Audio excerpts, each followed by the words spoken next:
Hey there everybody, welcome back to another one of my budgeting videos. This video is going to be for my October 31st paycheck. Today is actually November the 2nd that I am filming this, but I did do the budget yesterday on November the 1st. So in my world, as long as I do the budget on the weekend of the payday, I'm not late. So I'm not late. I did already start writing it down, but then I got interrupted, so I needed to start filming over, but I didn't get too far, so that's not so bad. So like I said, October 31st paycheck, my balance that I'm starting with is $1,591.95. The first thing I take out is $735. That's half of rent. And I'm putting an additional note there, half rent to Visa. And I will explain, but we all know that if I try to talk about like in-depth explanations while using the calculator, things go wrong. So give me a moment here. So that leaves me with $856.95. So the reason that is going to the Visa, this is a 3 paycheck month for me, yay. And if I hadn't racked up credit card debt on my Visa, I would be either still just putting that aside for rent so that I'm kind of ahead of the game with how much money I have set aside for rent, or I would have been putting it as an additional payment on my line of credit.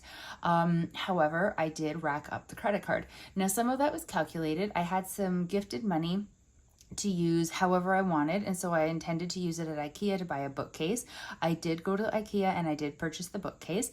I put it on the credit card because I wanted the points, and then I've had the cash though, so I'm fully intending on paying that purchase off with the cash that I was given. So things like that I wasn't so worried about, but I did make some purchases from various companies using the credit card for Christmas presents or for a couple more things for the apartment to help get it set up still, like just for like a variety of stuff. But I have a lot of family birthdays and friends' birthdays coming up, and then of course Christmas as well. And I'm trying to be very careful about how much I'm spending, but it still does add up when you're purchasing for multiple people all in a very condensed amount of time. And that is my fault. Usually I try to buy presents for people throughout the year. And I also usually try to do a better job of saving up money throughout the year, so I have a saving or a present sinking fund to pull from for the purchases. But I did a horrible job, partly because I just kept having to pull money to pay for like things for the move and whatnot, and partly just because I didn't have a lot of money. And so when I had to make a decision of what wasn't getting funded, a lot of the times it was the present sinking fund, and I knew it was going to come back to bite me in the butt, and it totally has. But also at the time I couldn't see a better solution. So this is where we're at. So anyways, the credit card right now has a balance of $1,233.28, which is insanity considering not that very long ago I had it down to an amount owing, I don't remember the exact amount, it was like 200 something. And I remember thinking to myself, like, okay, like that's good, you sold stuff, you made payments onto the credit card, in another couple paydays, like if you're really solid and make payments on there, you should have it down to zero. And then I just cranked that baby right up. So because it is a 3 payday month and the first and second paychecks of the month, I pulled out the full $735 for rent instead of taking a third. Because sometimes if I'm on the ball with it and it's a 3 payday month, instead of doing a half every paycheck, I do a third to give me a little bit of extra cash flow on that particular payday.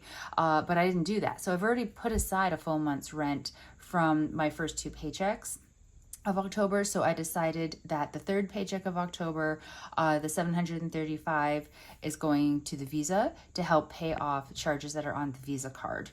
So that is where that has gone. And then the next thing that I'm calculating out is $266. And that's my SUV payment. That will auto withdraw on Tuesday. So that's leaving me with $590.23. And then the line of credit. Now we all know that my main goal for quite a while now has been to pay off the line of credit. Whenever I have extra money, I try to put it to the line of credit. I never skimp on the line of credit payment. Like, it's one of the things that I try to be very, I don't want to say strict about, but just very careful about never letting go of that as like my main goal. And I haven't, I don't think. There have been I think the occasional time where I've had to really struggle to make the payment, I say that like we don't know that there have been absolutely times when I've struggled to make the payment, but you know, it is my priority. It is maintained as my priority for the entire year so far, and earlier since I started making it my priority August of last year. So it's difficult for me to have done this, but for the first two paychecks of the October month, I paid $201.44 each paycheck to the line of credit. And as long as, how do I explain this? Okay, my minimum payment for the line of credit, I take that, I add $100, I divide it by 2, because normally there's 2 paychecks in a month, and then that's what I pay per paycheck to the line of credit, which means it is a slower paying off than what I would like it to be right now. I was trying to make larger payments before, but I have to work with what I have. So that's what I'm able to do. And so that means that I pay the minimum monthly payment plus $100 over that every month. And you know, it's getting me places slow and steady, right? This month in October, instead of saying, you know what, I'll divvy it out by 3, like, you know, do the math and then divide it by 3 instead of by 2 because I have 3 paychecks and make a smaller payment each one, I was still doing the full amount of $201.44 in the first paycheck and the second paycheck of October. Normally, I would be very excited about making a third payment in the month of October to the line of credit and speeding up the paying off of the debt process, but my credit card has a higher interest. A way higher interest, because of course it does, it's a credit card. My line of credit is like at 8 point something percent interest rate. My credit card is at like 20 something percent interest rate. So it felt like a little bit of a no-brainer to take the line of credit payment that I normally would be making and put that onto the Visa instead to, again, help to get that over $1,000 of debt on the credit card taken care of as quickly as possible. So line of credit to Visa is what I'm writing down there, which is leaving me with $388.79. The next thing I'm doing is my cell, and it's just my regular 35 towards it that I do every paycheck. So that's leaving me with $353.79. And then my Neo bill is higher than normal. For the World Series, I spent $30, well, $29.99 plus taxes, so roughly $30 to get a 30-day membership to Sportsnet so that I could watch the games actually on my television legally and not just have to wait until the games were over to hear updates for like what happened. Newsflash, in case you don't know, I'm a baseball fan. So I was really excited because I was trying to figure out where to watch the games. I don't have cable. I have a couple streaming services and neither one of them show baseball. They don't show sports really at all. Well, that's not true. I think Netflix shows like fights or something like that, but that's so not my game. So yeah, I decided I would do this. It's only for the 30 days. When I saw that you could do a 30-day membership and that would more than cover the amount of time that I needed to be able to watch the World Series, I was kind of like, you know what, let's do it. So I did, and I have zero regrets. It was so much fun being able to watch it. I had a friend come over one night and we did like a game night. I made food and we watched the game and yelled at the television together. And then all the other games, I wasn't able to watch one of them. I was out, and she wasn't able to really watch one of them because she had a class. But the rest of them, we each watched them like in our own home, but then we were like texting each other throughout the game and freaking out together during the game. And then even my family, we have a family chat, my mom, my siblings, and I. And my mom doesn't watch the game because she's convinced that she's bad luck if she watches. But my brother was watching. He's an avid baseball fan. And my sister got to watch some of them, but she works Rogers Arena in the city they live in, and so sometimes the baseball games were crossing over with like a work shift she had where she was working, say, like a hockey game, and so she couldn't watch them all. But when any combination of us were watching the games, we were in the family chat sometimes, like sending messages and whatnot. So it was really fun because even though I was watching the majority of them at home and it would look like I was watching them alone, I was actually live freaking out with a variety of people via texting, and it made it feel like a real like group activity.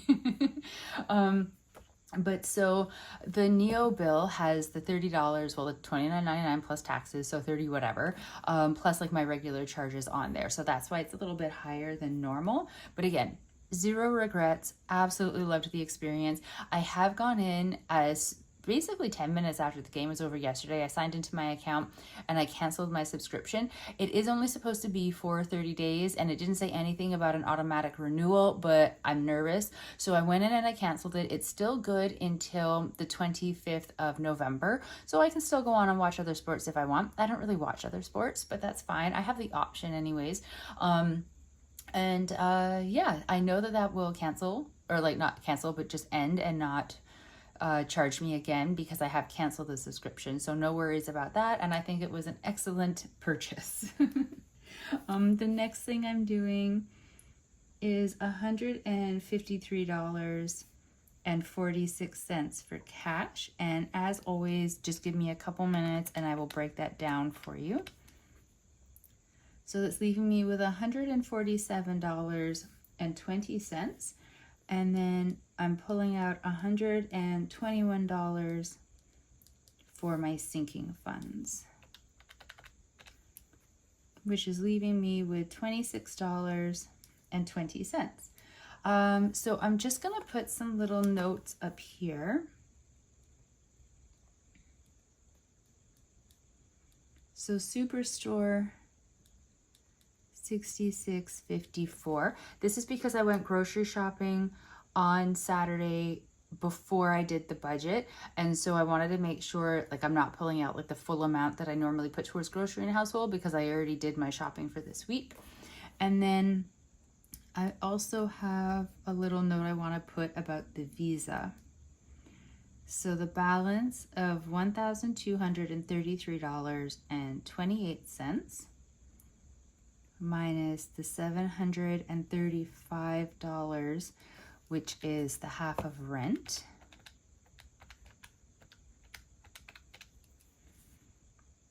So $498.28, and then minusing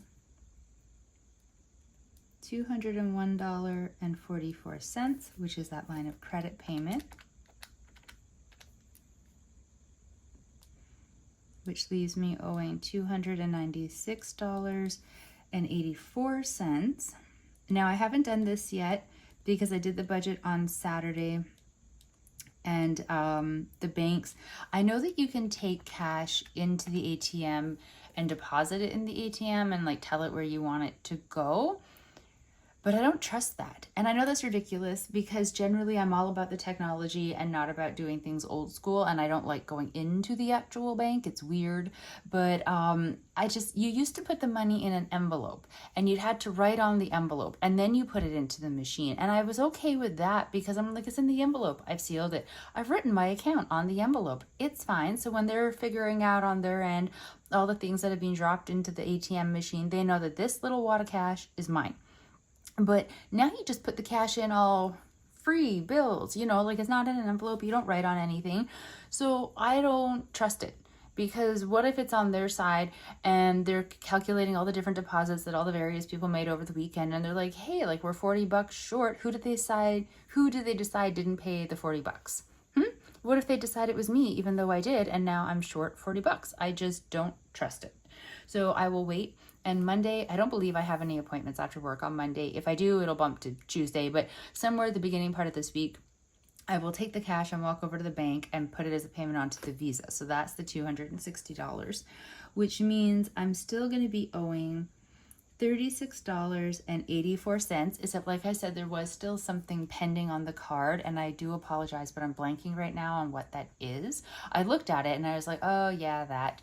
So it is like a legitimate charge. I just can't remember. So it is, I do technically owe more than that, but so I think, oh, there's the cat. So I think it'll be, I think I owe like 80 something dollars. Sorry, he just woke up. Yes, he likes to tell me about his dreams, and he also likes to complain about the food that's in his bowl.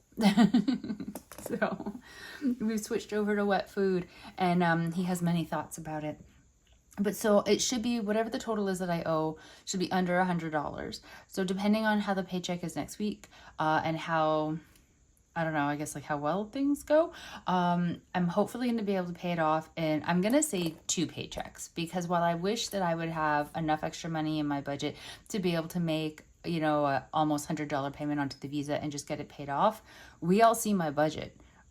So I don't see how that's going to be possible. But I'm hoping. Oh goodness, where is he? He's like not in my line of sight. He's standing behind me, meowing at the back of me, and I feel like he's just contemplating how to take me down. Okay, I'm sorry about that. I had to pause recording for a couple minutes because I had to pet him, because he's too cute to not just stop everything that I am doing and pet him. Also, he was talking a lot, and I didn't want you to think I was neglecting him by not having a conversation back. So he just woke up from a nap. We were both napping, and I got up first, and I think he's not impressed with that life choice of mine. So he's come to tell me off a little bit about not still napping. It is a lovely Sunday afternoon, morning. I don't think it's even afternoon yet. Either way, it's a lovely Sunday that's perfect for napping, so he's a little bit put out. I will stop talking about my cat though. Apologies. So anyways, the Visa, I think, is where I left off. I owe a little under $100. So I'm hoping to be able to pay that off within the next 2 paychecks. So cross fingers for me. And I'm just looking around because I realize I'm not 100% sure where like my post-it notes are. Oh, found them. My desk has become, not the desk, but the area around the desk has become very cluttered. I was working on unpacking some other boxes and that didn't quite finish, and so I have a stack of them to like my left a little bit, and it just makes me feel very locked into this space because there's not a lot of maneuverability. When I'm sitting at the desk and working, there's enough space on the desk. It's just the surrounding area. It's leaving me feeling a little bit trapped. It's a bit odd. I don't like it. So my sinking funds. I have car insurance,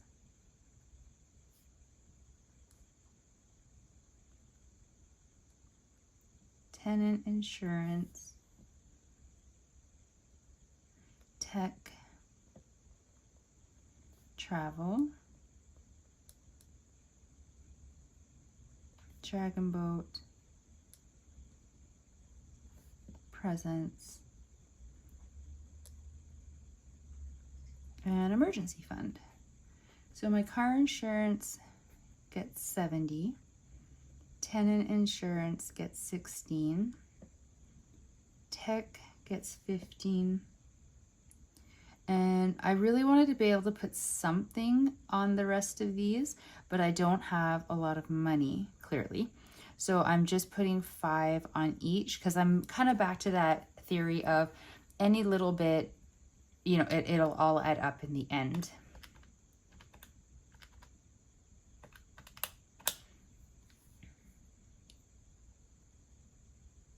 So $121 for my sinking funds, which is how I got that right there.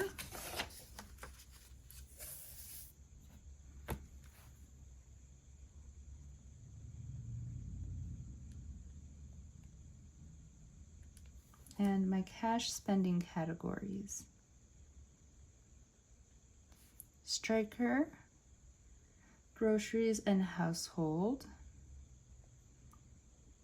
fun, miscellaneous, and transportation. So Striker, I am giving 42. I am struggling with his numbers right now, and I need to really try to figure out what they actually need to be. I'll explain in just a second. So groceries and household, because I already had that Superstore shopping trip, I'm only putting 53.46 because that's the remaining part of 120 total. Fun is getting 40, miscellaneous is getting 20, and transpo is getting 0. I have a full tank of gas and we're in rainy season, so I don't need to wash my car as much. So 40 plus 53, 46 plus 40 plus 20 is 153.46, which is where I got that amount right there. Okay, so let me explain about Striker's money, because it kind of changes a little bit now and then. Because he is on all wet food and we are struggling, and by we I mean he and I, struggling with exactly which ones he will eat on a regular basis and exactly what quantity he should be eating, I am struggling with how much to buy. I like to go to stores minimal amounts of time. So I would prefer to just stockpile a whole bunch of his food and have enough to get us through like a couple weeks.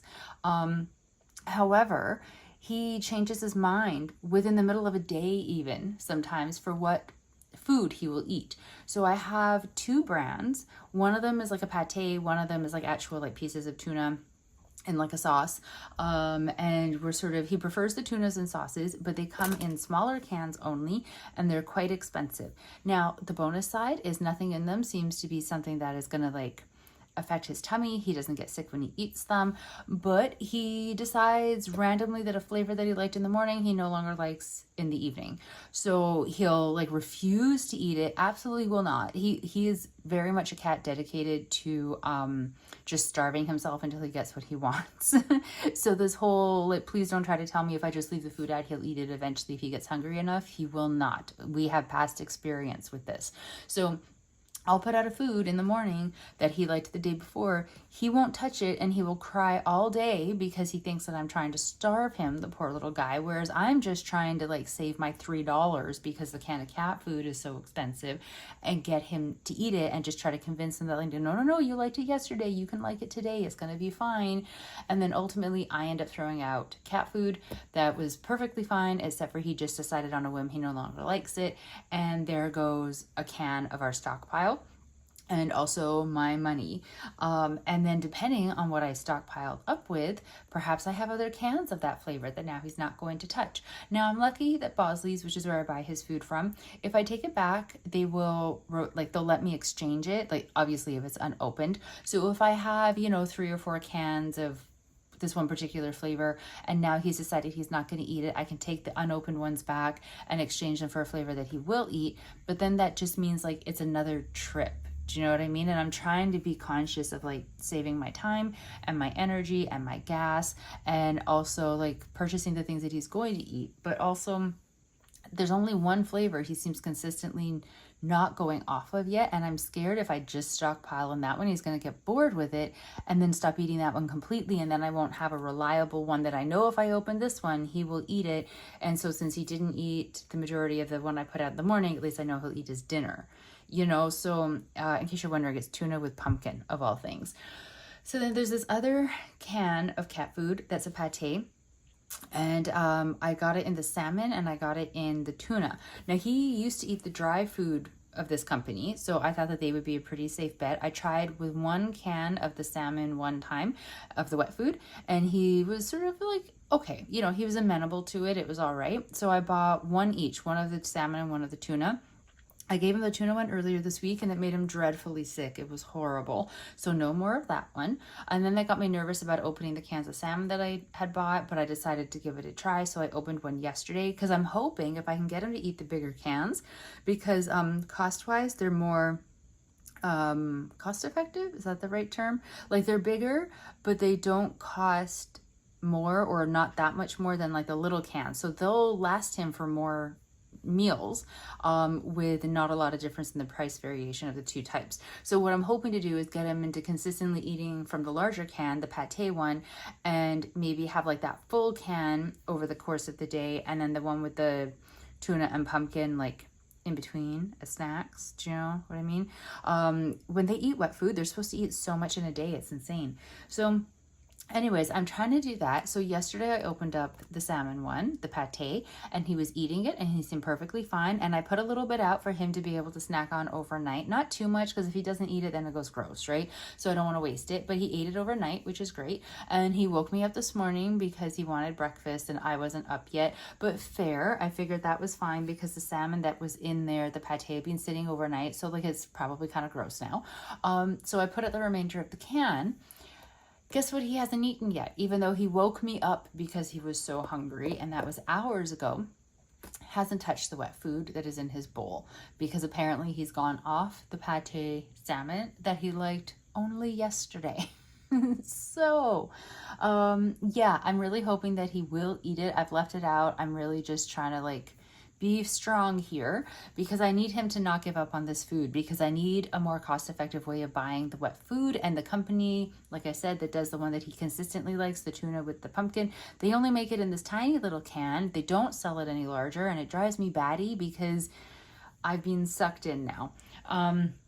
So I don't know what a good amount to put aside for Striker for 2 weeks is anymore. 40 or even like $35 used to be good, because I didn't have to buy him stuff every week, because like his litter and his cat food, he was eating dry cat food. I'd buy it in a really big bag so it would last a long time.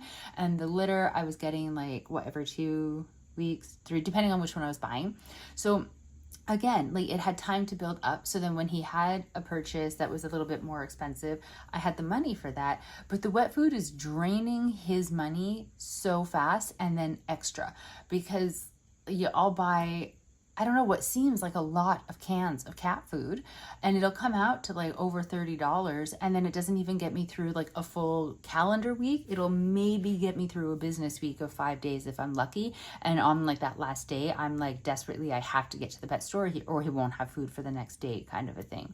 So his budget, I've upped it to 40, is not going to be enough. I can tell you right now, it's not going to be enough for 2 weeks, especially if he decides to not eat the salmon pate anymore. I do have 2 cans of it, so if he completely goes off of this one, I can return them and exchange them for something else. But I really need him to get on board with eating in a more cost-effective way. But how do you explain that to a cat? You don't. You just suffer and go broke.